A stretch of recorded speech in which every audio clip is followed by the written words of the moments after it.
400 বর্গ কিলোমিটারের মেগাসিটি ঢাকায় প্রায় 3.5 কোটি মানুষের বাস। এছাড়া প্রতিদিন প্রায় 5 থেকে 10 লাখ মানুষ এ শহরে প্রবেশ করে আবার কাজ শেষে বেরিয়ে যায়। বিপুলেই মানুষের যাতায়াত সামাল দেয় মহানগরী প্রায় কেন্দ্রে থাকা 4টি বাস টার্মিনাল। যানজটের এই শহরে যা এক একটি বিস্ফোরার মতো। অবস্থার উত্তরণে সম্প্রতি টার্মিনালগুলো সরিয়ে নেওয়ার পরিকল্পনার কথা জানায় সরকার। কোনো আপনার চিন্তা ভাবনা নাই যে পিছনে গাড়ি আছে আমার জন্য যানজট সৃষ্টি হচ্ছে, এরকম কোনো মাথা থাকে না। ওরা যে যেখানে পায় সেখানে সাইড করে, সাইড অনেকে করেও না, রাস্তার মাঝখানে যাত্রী তোলে এবং নামায়। অনেক সময় 40 মিনিট 1 ঘন্টা এরকম বসে থাকতে হয়। তো এ সময় আমার কলেজে যাইতে দেরি হয়, পড়াশোনায় বিঘ্ন ঘটে, আবার একটা ভোগান্তিও পোহাতে হয় আমাদের। নতুন এই সিদ্ধান্তে পরিবহন মালিক শ্রমিকরা দ্বিধাদ্বন্দ্বে। তারা বলছেন, টার্মিনালগুলো শুধু সরিয়ে নিলেই হবে না, গড়ে তুলতে হবে দীর্ঘমেয়াদী ব্যবহার উপযোগী করে।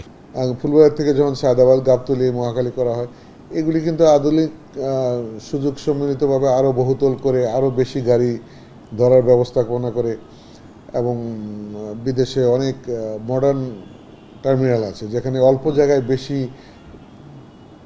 গাড়ি এবং যাত্রী সংকলন করা যায়, ব্যবস্থাপনায় আনা যায়।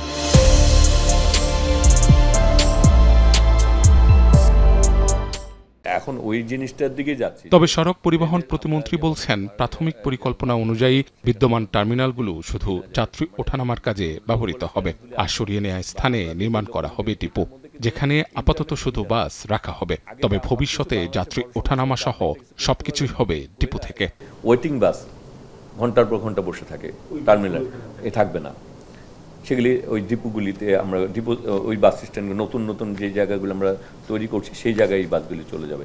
তাতে করে হচ্ছে যে বাসগুলি যাত্রী নেবে সে তখন স্টেশনে আসবে, হয়তো বা সে আধা ঘন্টা বা 15 মিনিটের মধ্যে যাত্রী নিয়ে আবার চলে যাবে। তবে এই কাজগুলি বাস্তবায়ন হইতে হয়তো বা 6 মাস 1 বছর লাগবে আরও। তার পরবর্তীতে আমরা পরিপূর্ণভাবে যখন সেগুলি প্রস্তুত হবে তখন আমরা পরিপূর্ণভাবে সেখানে শিফটিং করব। বিশেষজ্ঞরা বলছেন, এই সিদ্ধান্ত বাস্তবায়িত হলে রাজধানীতে সড়ক দখল করে বাস পার্কিংয়ের প্রবণতা কমবে। তবে দূরপাল্লার বাস নগরে প্রবেশের সুযোগ থাকলে যানজট কমবে না বলেও মত অনেকের। টার্মিনালের ভিতরে যদি পরিবেশটা তৈরি করা যায় তাহলে যাত্রীরা টার্মিনালের ভিতরে থাকবে, ডেপো থেকে বাস এসে যাত্রীদেরকে নিয়ে গন্তব্যে চলে যাবে, আবার ফিরতি পথে টার্মিনালে যাত্রী নামিয়ে দিয়ে বাস ডিপোতে চলে যাবে। এই মডেলটা যদি আসলে আইডিয়ালি আদর্শভাবে তৈরি করা যায়, আমার ধারণা ঢাকার যানজট 40 থেকে 50% কমে যাবে। সবগুলা গাড়ি চতুর্দিক থেকে শহরের ভিতরে ঢুকবে, যাত্রী নামায় দিয়ে আবার যাত্রী নিয়ে ওরা চলে যাবে। তাহলে যানজট আপনার নিরসন হবে না। গাড়িগুলো ওই পেরিফেরিয়াল যেই আমরা টার্মিনালগুলো করছি ওখানে এসেই তারা তাদের যাতায়াত শেষ করবে। তারা যাতে ভিতরে ঢুকে আর যানজট না বাড়ায়। পরিকল্পনা অনুযায়ী মহাখালী বাস টার্মিনাল অস্থায়ীভাবে যাবে ঢাকার অদূরে পূর্বাচলে এবং পরে স্থায়ীভাবে নির্মাণ করা হবে টঙ্গীতে। ফুলবাড়িয়া গুলিস্তান টার্মিনালটি কেরানীগঞ্জে, গাবতলী টার্মিনাল নেওয়া হবে হেমায়তপুরে, আর সায়দাবাদ যাত্রাবাড়ি বাস টার্মিনাল যাবে কাঁচপুরে। কাঁচপুরের এই মাঠেই স্থানান্তরিত হতে যাচ্ছে সায়দাবাদ যাত্রাবাড়ি বাস টার্মিনালটি।